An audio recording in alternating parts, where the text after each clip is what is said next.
करेलू, अब मिले के प्लान नहीं करेलू,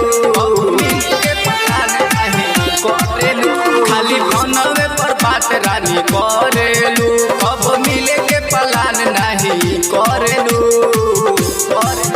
चली कहिया ले ऐसे यारी हो, ऐसे बढ़ल जाता दिल के बीमारी हो।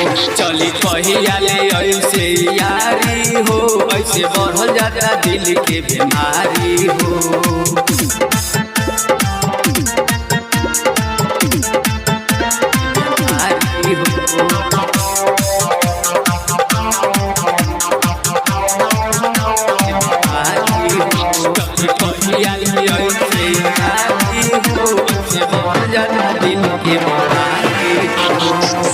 जान जान कह के हमारे ले बारू जान हो, कहिया पुरैबू हमर दिल के अरमान हो,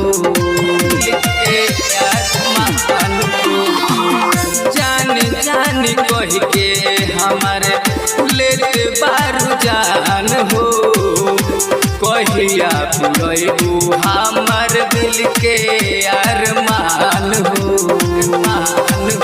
हमरा दिलवा के धड़कन बढ़ावेलू, देख देइयो के मिल नहीं आवेलू। धोखा देत बारू के होशियारी हो, ऐसे बढ़ल जाता दिल के बीमारी हो।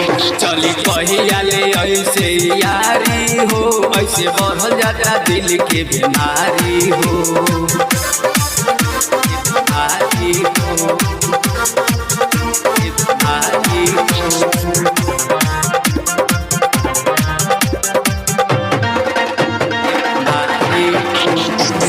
हमरा के सपना देखा के बारा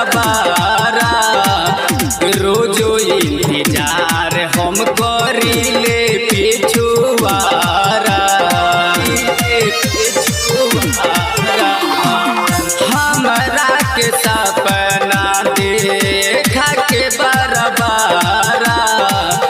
रोजो इंतजार हम करीले पिछुआरा। जयलाल के तू पागल बनावेलू, मीठा बतिया में हमके फंसावेलू। रोज गम में पियत बानी तारी हो, ऐसे बढ़ल जाता दिल के बीमारी हो। चली कहिया ले ऐसे यारी हो, ऐसे बढ़ल जाता दिल के बीमारी हो। सत्यम रिकॉर्डिंग स्टूडियो खोरी पाकर।